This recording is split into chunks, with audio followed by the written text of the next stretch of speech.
I thought I hit the jackpot. A fully furnished room in a quiet neighborhood just outside of Portland, Oregon, all for half the normal rent. Everything looked perfect, except for one rule. A rule the owner repeated 3 separate times before I moved in. A rule that didn't make sense at first. But later, when I finally broke it, I found out exactly why he had it. And trust me, if you ever rent a cheap room in the US, you'll remember my story. My name is Daniel, and a few months ago I moved for work. I didn't know anyone there and I needed something cheap, fast. After days of hunting online, I found a listing that looked almost too good to be true. Room for rent. Clean. Safe. Full privacy. Affordable. I called the number immediately. A calm, polite voice answered. Yes, the room is available. If you want to see it, come by today. I drove to the house 30 minutes later. It was in a quiet, older neighborhood, not fancy, but definitely safe. The owner opened the door and introduced himself as Mr. Whitman, mid-40s, neatly dressed, soft-spoken. He showed me the room, and honestly, it was way better than what I expected. Clean bed, a desk, private bathroom, closet space, even a small AC unit. For the price? Total steal. Then, completely out of nowhere, he told me his rule. You can use the whole room freely, he said. But you must not lock the door from the inside. Only lock it when you leave the house. Not while you're home. I paused. Why? He smiled gently. Previous tenants had issues. Panic attacks. Some locked themselves in. We had to break the door once. It's safer if it stays unlocked when you're inside. It sounded weird, but he said it so casually that I didn't feel alarmed. Plus I badly needed a cheap place, so I agreed. The first week was completely normal. Whitman barely spoke to me except for greetings. I went to work at 8 a.m., came home around 9 p.m., stayed in my room, minding my business. Everything was fine, until the night I heard someone touch my doorknob. It was around midnight. I woke up to the soft click of a handle being pressed down.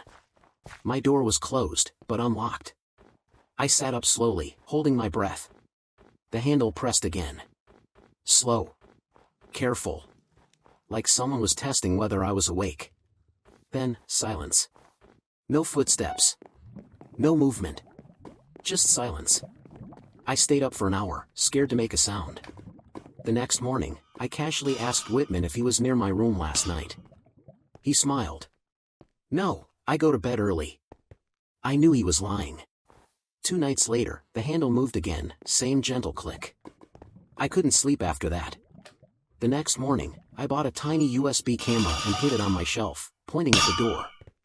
That night, around 1:30 a.m., the handle moved once more. I didn't react. I pretended to be asleep. The next morning, I checked the footage. It was Whitman. But it wasn't just that he tried the handle.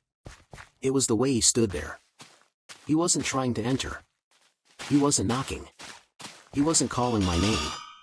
He just held the handle. And stood absolutely still.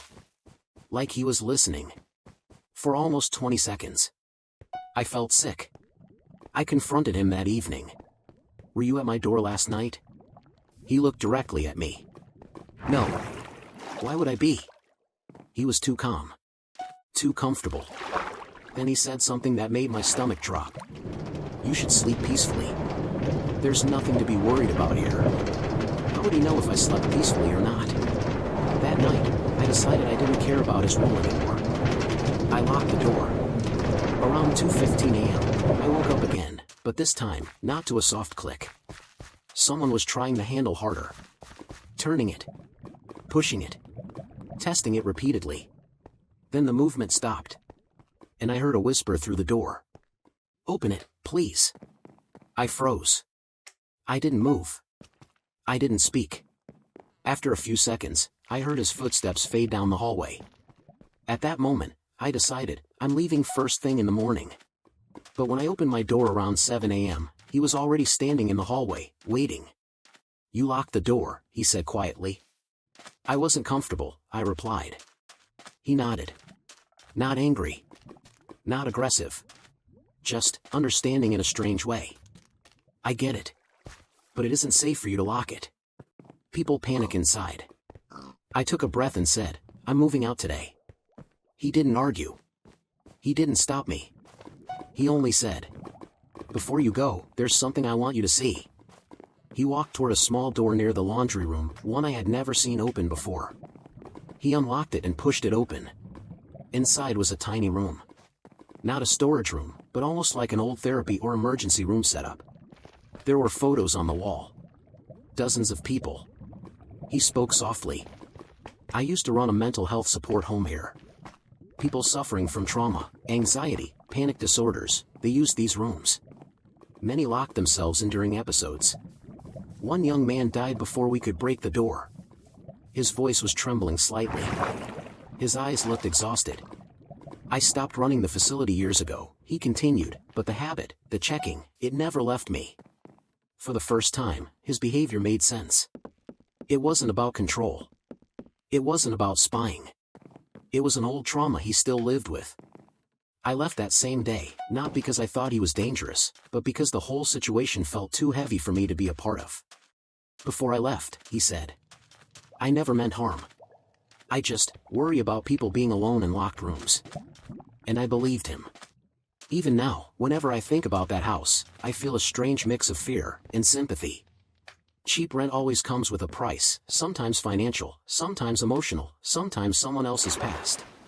And that was the rule I never understood, until I broke it. My name is Ethan Miller, and until last year, I thought I lived a pretty normal life.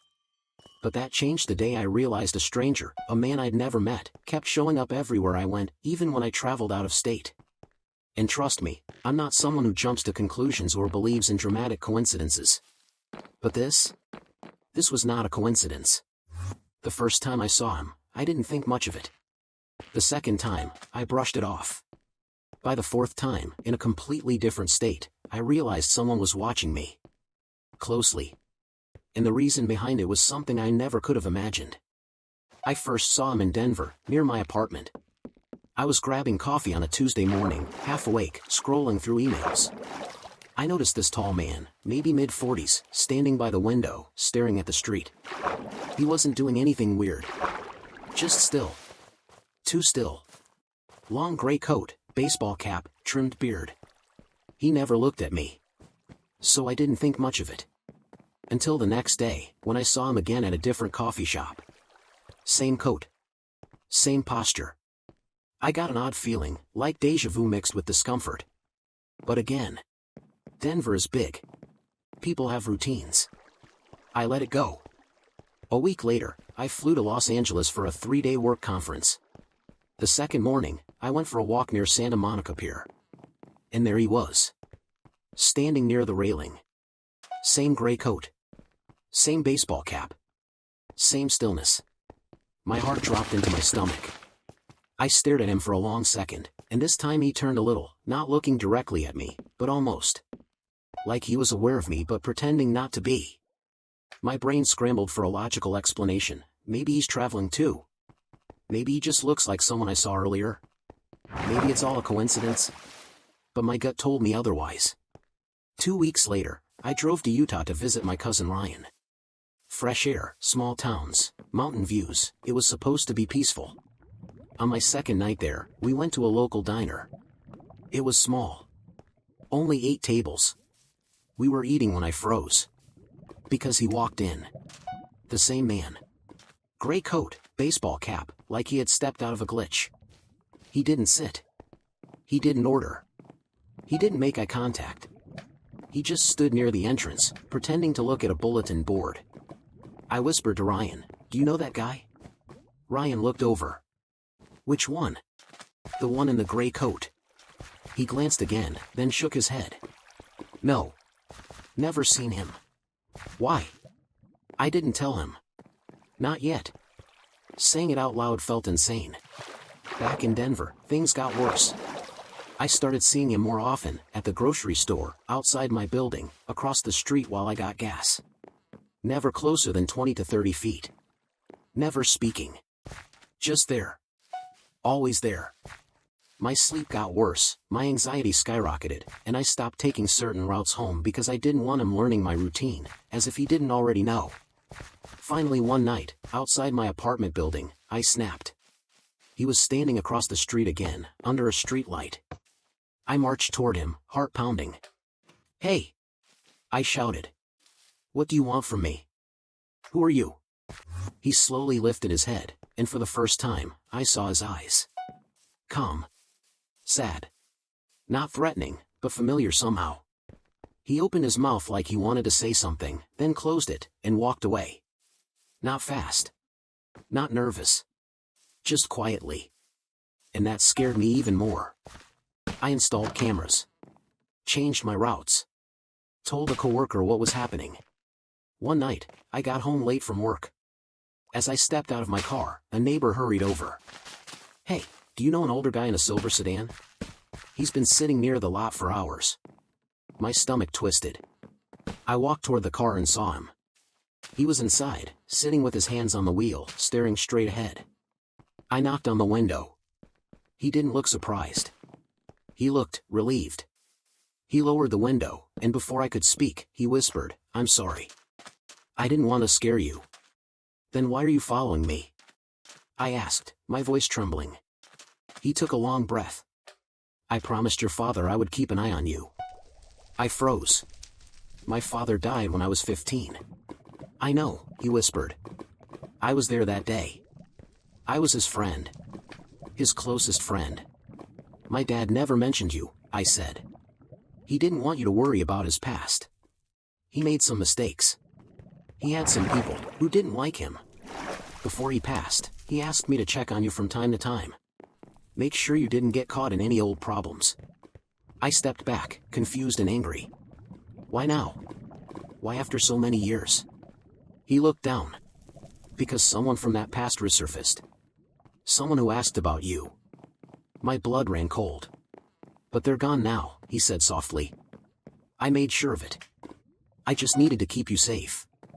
I didn't want to involve you." "I would have listened," I said quietly. "You could have talked to me." He shook his head gently. "I didn't know if you'd believe me. And I didn't want you to think your father was a bad man. He wasn't. He just lived a complicated life before you were born." He handed me a small envelope. Inside was an old photograph, my dad, younger, smiling, with his arm around the same man sitting in front of me now. They looked like brothers. He didn't ask for money. He didn't ask for thanks. He didn't ask for anything. He just said, "This is the last time you'll see me. You're safe now. Take care of yourself, Ethan. Your father loved you more than anything." Then he drove away. I never saw him again. But I kept the photograph.